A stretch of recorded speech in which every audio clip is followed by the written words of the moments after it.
يا أيها الذين آمنوا صلوا عليه وسلموا تسليما اللهم صل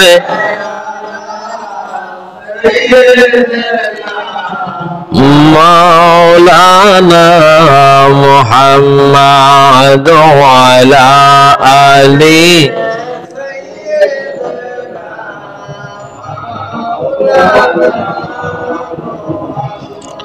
ডাইনে মাটি বামে মাটি মাটির হবে বিছানা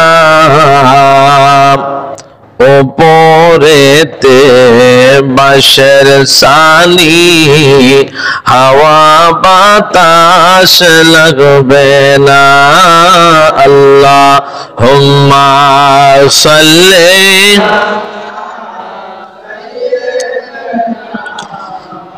مولانا محمد وعلى آل سيدنا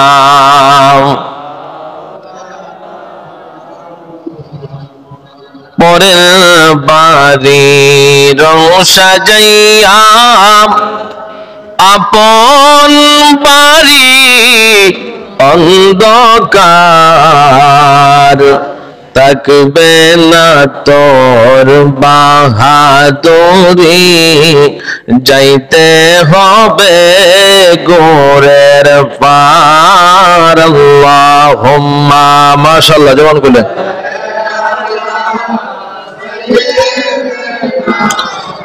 مولانا محمد وعلى آل سيدنا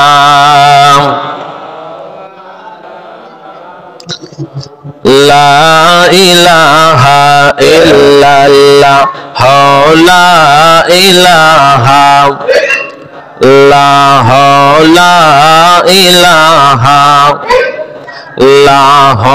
লা ইলাহা আল্লাহ আমরার মনের বেদনা অগ বোঝাইলে কেউ বোঝে না হায় হায় শোনাইলে কেউ বলো শোনাইলে কেউ অগো শোনেন শাহে মাদিনা লা ইলাহা লা ইলাহা লা ইলাহা লা ইলাহা ইল্লাল্লাহু মুহাম্মাদুর রাসূলুল্লাহ সাল্লাল্লাহু আলাইহি ওয়াসাল্লাম। আলহামদুলিল্লাহ, আল্লাহ পাকের দরবারে অসংখ্য অগণিত শুকর ও সুজুদ যে মহান রব্বুল আলামিন রব্বুল ইজ্জত আপনি আমাকে এই পবিত্র মাহে জমাদিউস সানি মাসের দ্বিতীয় জুমা মুবারকে আল্লাহ তাআলার ঘর মসজিদে আসার বসার দরুদ ও সালাম জিকির পড়ার সুযোগ করে দিয়েছেন। ওই মহান রব্বুল আলামিনের দরবারে আমরা শুকরিয়া তান আদায় করি, সকলেই জবানটা খুলে বলি আলহামদুলিল্লাহ। তার সাথে সাথে অসংখ্য অগণিত দরুদ ও সালাম যিনি হায়াতুন নবী, যিনি জিন্দা নবী, যিনি নূরুন আলা নূর নবী, যেই নবী না আসলে কুল কায়নাত হতো না, যেই নবীর উম্মত হওয়াতে আমরা সম্মান এবং ইজ্জতওয়ালা হয়েছি, ওই নবীজির কদম মুবারকে অসংখ্য অগণিত দরুদ ও সালাম মহান রব্বুল ইজ্জত যেন কবুল করেন, আমরা সকলেই বলি আমিন। আমার আল্লাহ রব্বুল আলামিন আপনি আমাকে দুনিয়াতে পাঠিয়েছেন, আল্লাহ রাব্বুল আলামিন আবার আমাদেরকে নিয়ে যাবেন। আমরা ক্ষণস্থায়ী একটা জিন্দেগির মধ্যে আমরা এসেছি দুনিয়ার, আমরা আবার চলে যাব চিরস্থায়ী জিন্দেগি নিয়ে, যেই জিন্দেগিটা হবে কবরের জিন্দেগি। কথা বলেন ঠিক কিনা? আমরা একদিন সবাই যেতে হবে, যারা ধনী ছিল, রাজা ছিল, বাদশা ছিল, ফকির ছিল, মিসকিন ছিল, সবাই চলে গেছে। আমরাও কিন্তু চিরজীবন এই জমিনে থাকবো না, এই ধরাতে থাকবো না, এই ভুবনে থাকবো না, এই পৃথিবীতে থাকবো না। আমরা কিন্তু সবাই চলে যাব। যখন আমাদের অহংকার আসে, আল্লাহ রাসূল বলেন, তোমার অহংকার কিসের? আল্লাহ তো তোমাকে মাটি দিয়ে বানাইছে, তোমার অহংকারটা কিসের? অহংকার তুমি দূর করো, মাটির দিকে তাকিয়ে দেখো যে এই পৃথিবীর তলদেশে আমার চাইতে, আপনার চাইতে ধনী ব্যক্তি, রাজা, বাদশাহ সকলেই চলে গেছে। উলামায়ে কেরাম ছিল, ওলি আল্লাহগণ ছিল, সকলেই চলে গেছে। অহংকারের কোনো সুযোগ নেই, কারণ আপনি আমি সকলেই এই কবরে চলে যাইতে হবে। কথা বলেন ঠিক কিনা? এই কবর এমন একটি ঘর, যে কবরের মধ্যে কেউ আপন হবে না, কেউ বন্ধু হবে না, কেউ বান্ধব হবে না। এই কবরের মধ্যে যদি তুমি বন্ধু বানিয়ে নিয়ে যাইতে পারো, এই কবরের সামান যদি দুনিয়ার জমিন থেকে নিয়ে যাইতে পারো, তাহলে তোমার কবরটা হয়ে যাবে জান্নাতের বাগান। কথা বলেন ঠিক কিনা? এই জন্য কবরের মধ্যে তিনটা শাস্তি রয়েছে। যারা দুনিয়াতে আমল করবে না, যারা দুনিয়াতে আল্লাহর ইবাদত বন্দেগী করবে না, যারা আমার আল্লাহ রাব্বুল আলামিনের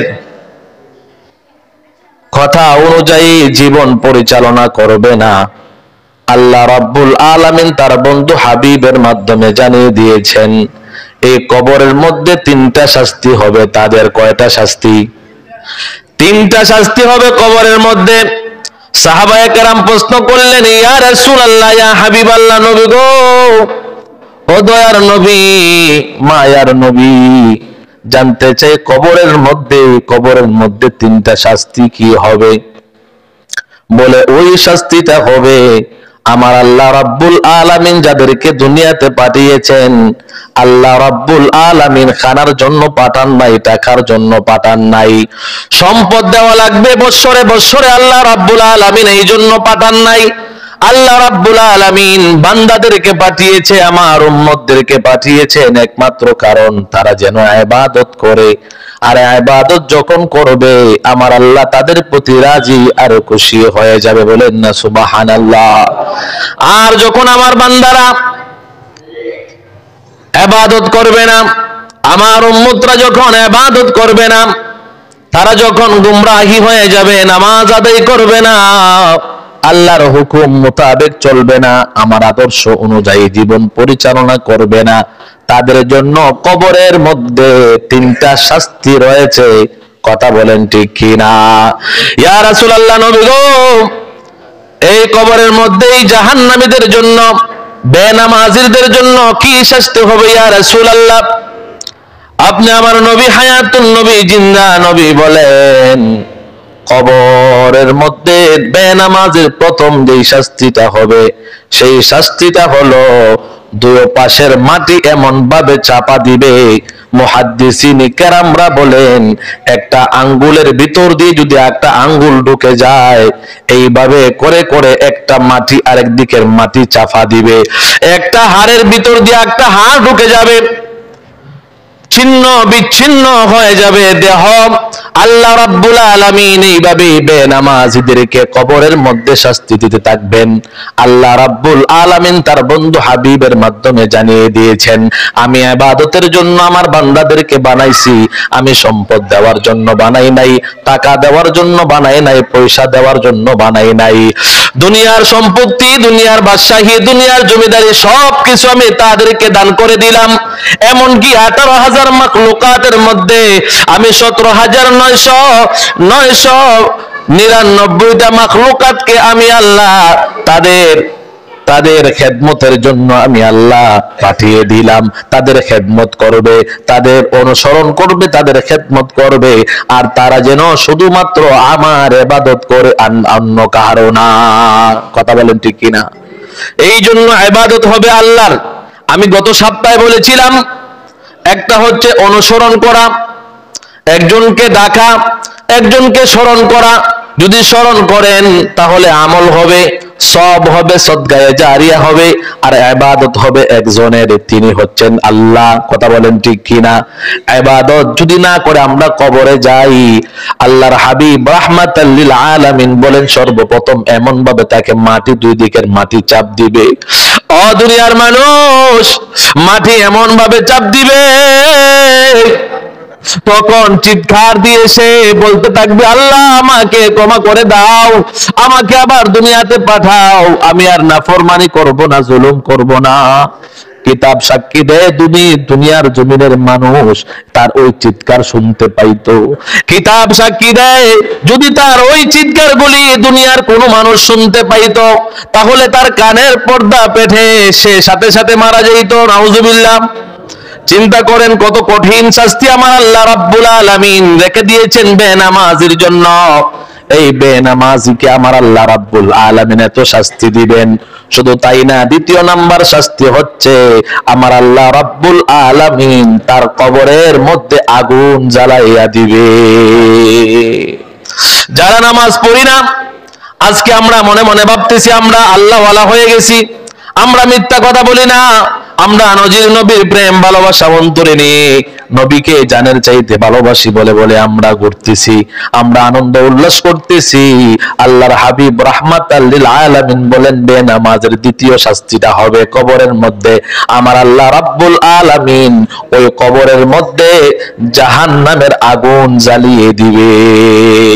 ইয়া রাসূলুল্লাহ, সাহাবায়ে কেরাম প্রশ্ন করলেন, ইয়া রাসূলুল্লাহ, নবী গো, কবরের মধ্যে যে আগুনটা জ্বালানো হবে, এই আগুনটা কেমন হবে, উত্তপ্ত কেমন হবে, এই আগুনের উত্তপ্তটা কেমন হবে? আল্লাহর হাবিব রাহমাতাল লিল আলামিন বলেন, সাহাবায়ে কেরাম শোনো, দুনিয়ার জমিনের আগুনের চাইতে 70 গুণ পাওয়ার আরো বৃদ্ধি হবে এই আগুনের। এত কঠিন আগুন, আমরা দুনিয়ার জমিনের মধ্যে একটা মোমবাতির আগুনের মধ্যে আমরা 5 মিনিট হাত রাখা আমাদের জন্য কষ্ট হয়, আর এই কবরের মধ্যে অনন্ত অসীমকাল কিভাবে আমরা এই আগুনের মধ্যে থাকবো? তার চাইতে এই শীতের সময় যদি আমরা নামাজে আসি, নামাজ পড়ি, ইবাদত করি, বন্দেগী করি, দেখবেন আপনি আমার জীবন চলে যাবে, ভাগ্য চলে যাবে, আমাদের ভাগ্যটা পরিবর্তন হয়ে যাবে। এই জন্য আল্লাহর হাবিব রাহমাতাল লিল আলামিন বলেন, ওই বেনামাজীদের 3 নম্বর যেই শাস্তিটা কবরের মধ্যে হবে, আমি হাসরের কথা এখনো যাই নাই, শুধুমাত্র কবরের মধ্যে যে 3টা শাস্তি হবে আল্লাহর হাবিব রাহমাতাল লিল আলামিন বলেন, ও সাহাবায়ে কেরাম, কবরের মধ্যে 3 নম্বর যে শাস্তিটা হবে, সেই শাস্তিটা হচ্ছে আমার আল্লাহ রাব্বুল আলামিন একটা বিষাক্ত সাপ ওই কবরের মধ্যে দিয়ে দিবেন। কিয়ামত পর্যন্ত ওই সাপটাকে দর্শন করতে থাকবে। সাহাবায়ে কেরাম বলে, ইয়া রাসূলুল্লাহ, নবী গো, এই সাপের আকৃতিটা কেমন হবে, দেখতে কেমন হবে? আল্লাহর হাবিব রাহমাতাল লিল আলামিন বলেন, ওই সাপের এক একটা দাঁত হবে 70 হাত লম্বা। কত হাত? চিন্তা করছেন? আমরার দাঁত কত? এক ইঞ্চি ভালো করে না। আল্লাহর হাবিব বলেন, সাহাবায়ে কেরাম শুনিয়া রাখো, শুনিয়া রাখো, এই কবরের মধ্যে বেনামাজীদেরকে আমার আল্লাহ যে শাস্তি দিবেন, 3য় নম্বর শাস্তির জন্য যে সাপটা আমার আল্লাহ নিয়োগ করবেন, এই সাপটার দাঁত হবে 70 হাত লম্বা। সে আপনার কপালের মধ্যে আপনার দর্শন করবে না, আপনার হাতের মধ্যে দর্শন করবে না, আপনার চোখে দর্শন করবে না, আপনার কানে দর্শন করবে না। কেন জানেননি? কারণ শয়তান একমাত্র চোখ দিয়া শয়তান কিন্তু প্রবেশ করে না, কানে দিয়া শয়তান প্রবেশ করে না, হাত দিয়া শয়তান প্রবেশ করে না, পা দিয়া শয়তান প্রবেশ করে না। শয়তান আমাদের ভিতরে প্রবেশ করে নাভি দিয়া। কোন দিক দিয়া? শয়তান আমাদের দিকে প্রবেশ করে নাভি দিয়া। এই জন্য এই বেনামাজির তৃতীয় নম্বর শাস্তির যে সাপ থাকবে কবরে, এই কবরের মধ্যে আমার আল্লাহ রাব্বুল আলামিন ওই সাপকে হুকুম দিবেন, তার কানের মধ্যে তুমি দংশন করো না, তার চোখের মধ্যেও তুমি আঘাত করিও না, তার নাভির মধ্যে তুমি আঘাত করো। কিতাব সাক্ষী দেয় একবার আঘাত করবে 70 হাত নিচে আপনি আমি চুর মার হয়ে আমি চলে যাব 70 হাত নিচে। আবার যখন আপনি আমাকে আঘাত করবে আবার উঠিয়ে আনবে। আল্লাহ রাব্বুল আলামিন বলবেন কোন কোনের পালা আসতে দেরি হবে না, আপনি আবার একত্রিত হয়ে যাবে। এইভাবেই কিয়ামত পর্যন্ত আপনি আমাকে দর্শন করতে থাকবে। বেনামাজির শাস্তি আল্লাহর হাবিব রাহমাতাল লিল আলামিন বলেন এত ভয়ঙ্কর, এত ভয়ঙ্কর। দুনিয়ার জমিনে এত কষ্ট করেন বিবির জন্য, সন্তানের জন্য, নিজের জন্য, নিজের দেহের জন্য। আজকে দেখেন আমি সকালবেলা আমি বসে বসে একটা লেখা লিখলাম যে সকালবেলা যখন হাঁটতে বাহির হই দেখা যায় কত মানুষ রাস্তা দিয়ে হাঁটে, নিজের সুস্থতার জন্য ডাক্তারের পরামর্শ দিয়ে দিয়েছে সকালবেলা হাঁটতে হবে 1 কিলোমিটার 2 কিলোমিটার, কিন্তু ডাক্তারের পরামর্শ সে মানতে রাজি, 2 কিলোমিটার সকালবেলা হাঁটতে রাজি, কিন্তু ফজরের নামাজ এই আল্লাহ মহান রাব্বুল আলামিন এত নিয়ামত আপনি আমাকে দিলেন, যেই রাব্বুল আলামিন এত নিয়ামত দিলেন, গুনাহের কাজ করার পর আবার আল্লাহ রাব্বুল আলামিন শ্বাস প্রশ্বাসটা বন্ধ করেন নাই। আল্লাহ রাব্বুল আলামিন আমার চোখের দৃষ্টি শক্তি নষ্ট করে দেন নাই। আমার আল্লাহ রাব্বুল আলামিন এত সুন্দর হাত পা আমাদেরকে দিয়েছেন, নষ্ট করে দেন নাই। এত গুনাহের কাজ করার পরও কিন্তু বান্দিগুলি সকালবেলা হাঁটতে যখন বাহির হই অনেক মা বোনদেরকেও দেখা যায়, অনেক বাবা ভাইদেরকেও দেখা যায় যারা শীতের পোশাক পরে ডায়াবেটিস থেকে বাঁচার জন্য আল্লাহর ইবাদত ছেড়ে দিয়ে ফজরের আগে ঘুম থেকে জাগ্রত হয়ে যায়। এরকম আছে না নাই? জাগ্রত হইয়া রাস্তা দিয়ে হাঁটে, যদি জিজ্ঞেস করি ভাই কখন বের হয়েছিলেন, হুজুর ফজরের আগে বের হয়েছিলাম, 5 কিলো হাইটে ফেলছি, আপনি শুধু আসছেন। আমরা তো 5 কিলো হয়ে গেছে, আরো 5 কিলো হাঁটবো, ডাক্তার আমাকে পরামর্শ দিয়েছে। ডাক্তারের পরামর্শ মেনে আপনি যদি 5 কিলো না 10 কিলো না যদি 50 কিলো হাঁটেন, যে মহান রাব্বুল আলামিন সুস্থতার মালিক ওই আল্লাহ যদি আপনাকে সুস্থতা না করে ডাক্তার কিয়ামত পর্যন্ত সুস্থ করতে পারবে?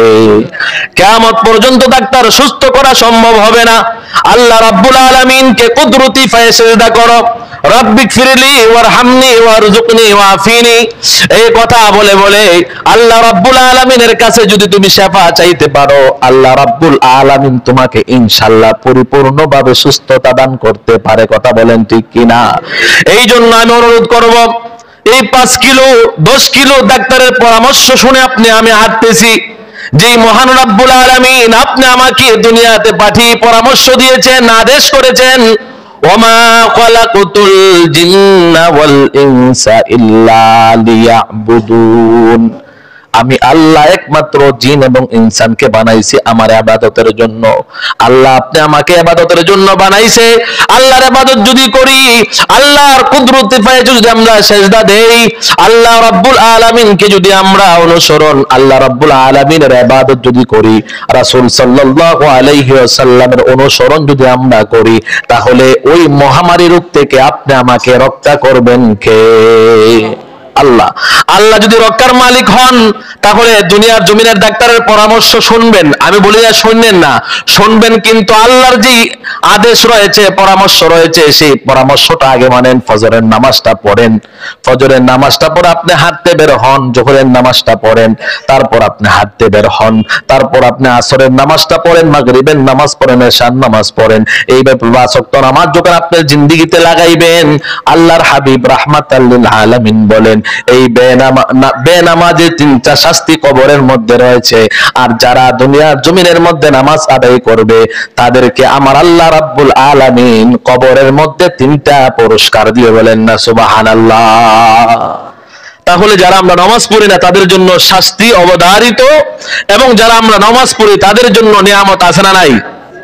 নিয়ামত কিন্তু আল্লাহ রাব্বুল আলামিন রেখেছেন। যদি আমরা নিয়ামত পাওয়ার জন্য আমরা কাজ না করি, তাহলে কবরে আমরা আলমে বরজখে আমরা পুরস্কারের আশা করতে পারবো না। মুসা পয়গম্বর মুসা আলাইহিস সালাতু ওয়াস সালামের জামানায় এক মহিলা গিয়া বলল, ও পয়গম্বর, আমি একজন মহিলা, আমি শয়তানের ধোঁকায় পড়িয়া আমি খারাপ কাজে লিপ্ত হয়েছি। ও পয়গম্বর মুসা, আমি বারবার তওবা করতেছি, নামাজ আদায় করতেছি, তওবা করতেছি, কিন্তু তওবা কবুল হয় কিনা আমার বিশ্বাস হয় না। ও মুসা পয়গম্বর, আপনি তো আল্লাহ তাআলার কাছে কথা বলেন, আপনি তোর পাহাড়ে যাইয়া আল্লাহ তাআলার সঙ্গে কথা বলেন। ও মুসা পয়গম্বর, আপনার কাছে আমি আসলাম, আমি এমন অপরাধ করেছি, এত নাফরমান হয়ে গেছি, আমার তওবা কবুল হয় কিনা আমি জানি না, আমি বিশ্বাসও করতে পারি না আমার তওবা কবুল হয় কিনা। আপনি যেহেতু আল্লাহর সাথে কথাবার্তা বলেন, আমার কথা একটু জিজ্ঞেস করবেন আমার তওবাটা কবুল হয়েছে কিনা। মুসা পয়গম্বর বলেন, ও মহিলা, তুমি এমন কি অপরাধ করেছ, এমন কি গুনাহের কাজ করেছ, যে গুনাহের কাজের জন্য তুমি নিজে লজ্জিত এবং তোমার তওবা কবুল হয় কিনা তুমি সেটাও জানো না, বুঝো না, তোমার বিশ্বাসও হয় না। ওই মহিলা বলতেছে, ও মুসা পয়গম্বর, আল্লাহর নবী, আপনি শুনেন একটু, আমি মহিলা মানুষ, একজন পুরুষের অবৈধ মিলামিশার মাধ্যমে আমার সন্তান গর্ভে চলে আসলো। যখন সন্তান গর্ভে চলে আসলো, লোক সমাজ আমাকে বাধা নিষেধ করবে, লোক সমাজে আমাকে খারাপ মন্তব্য করবে, লোক সমাজে আমাকে দেখতে পারবে না, এই জন্য লুকাইয়া রাখছি দীর্ঘদিন পর্যন্ত। তখন আস্তে আস্তে করে আমার পেটটা বড় হয়ে যাইতেছে, পেট যখন বড় হয়ে যাইতেছে, আমি ওই সমাজের অসম্মানের চিন্তায় আমি ওই সমাজ আমি ছেড়ে আমি একটা জঙ্গলার মধ্যে চলে গেলাম। যেই মাত্র আমি জঙ্গলার মধ্যে চলে গেলাম, জঙ্গলার মধ্যে আমার দিন কাটতেছে, কিন্তু আমার সমাজে আমি আর আসি না, সমাজে কাহারও খবর নেই না। আমার একটা চিন্তা, যদি সমাজের মানুষ এইভাবে জানতে পায় আমার স্বামী নাই, আমার গর্ভে সন্তান, তাহলে মানুষ আমাকে খারাপ মন্তব্য করবে, আমাকে তিরস্কার করবে। এই জন্য আমি আর সমাজে যাই না, আমি ওই জঙ্গলার মধ্যে চলে আসলাম। মুসা পয়গম্বরকে বলতেছেন মহিলা, ও মুসা পয়গম্বর, যখন 10 মাস 10 দিন গর্ভ হয়ে গেল, পূর্ণ হয়ে গেল, সন্তান যখন ভূমিষ্ঠ হবে, আমার পেটের মধ্যে যখন ব্যথা শুরু হয়ে গেল, জঙ্গলার ভিতরে আমি একাই চিৎকার করে কান্না করলাম, আমি কোনো দাইমাকে বললাম না আসার জন্য। ও মুসা পয়গম্বর, কেন বললাম না জানেননি? যদি আমি বলি দাইমাকে, তাহলে দাইমা আবার সবাইকে গিয়ে জানিয়ে দিবে, আমি সমাজের বাতে আবারও লজ্জিত অপমানিত হয়ে যাইব। এই জন্য আমি দাইমাকেও ডাক দিলাম না, কষ্ট স্বীকার করে আমি নিজেই সন্তান প্রসব করলাম, নিজেই সন্তান প্রসব করলাম। প্রসব করার পর আমি চিন্তা করলাম, এই সন্তানকে যদি আমি এখন আমার সমাজে নিয়ে যাই, তাহলে আমি কলঙ্কিত হয়ে যাব, আমি কলঙ্কের দাগ আমার লেগে যাবে। তখন ওই সন্তানকে আমার নিজ হাতে গলা টিফা দিয়ে আমি মাইরা ফালাইলাম। এই জন্য চিন্তা করতেছি, অবৈধ মিলামিশা করলাম, সেটাও একটা অপরাধ আমার ছিল। অবৈধ মিলামিশার পর সন্তান গর্ভে নিলাম, সেটাও আমার অপরাধ ছিল। এই সন্তান প্রসব হলো, তারপর আমার অপরাধ, বড় অপরাধ। সন্তান তো কোনো অপরাধ করে নাই। ও মুসা পয়গম্বর, এই সন্তান আমার কলঙ্ক হবে বিদায় আমি ওই সন্তানকে গলা টিপা দিয়ে মেরে ফেলেছি। ও মুসা পয়গম্বর, আল্লাহ আমাকে ক্ষমা করবেন কিনা, তওবা কবুল হয়েছে কিনা এই জন্য জানি না। মুসা পয়গম্বর একটা চিৎকার দিয়ে বলেন, ও বেয়াদব মহিলা, নাফরমান মহিলা, তুমি এই মুহূর্তে আমার কাছ থেকে তুমি দূরে চলে যাও, তোমার ক্ষমা নাই। তুমি একবার ভুল করেছো, শুধু একটা ভুল করো নাই, তুমি 3টা ভুল করে ফেলেছো, তোমার ক্ষমা হবে না। ওই মুহূর্তে আল্লাহ রাব্বুল আলামিন ওই মুসা পয়গম্বরকে ইলহাম জানাইলেন, ওহী পাঠাইলেন। আল্লাহ রাব্বুল আলামিন মুসা পয়গম্বরকে ডাক দিয়ে বললেন, ও মুসা পয়গম্বর, ওই নারী অবৈধ মিলামিশার মাধ্যমে সন্তান তার গর্ভে গেছে, শয়তানের ধোঁকা পড়িয়া সে অন্যায় করেছে, এই সন্তান গলা টিপা দিয়েছে, মেরে ফেলেছে, সে অপরাধ করেছে। ও মুসা পয়গম্বর, জানোনি এর চাইতে আরো খারাপ লোক এই জমিনের মধ্যে আছে? আল্লাহ রাব্বুল আলামিনকে মুসা পয়গম্বর প্রশ্ন করলেন, আল্লাহ এর চাইতে নিকৃষ্ট আবার কারা?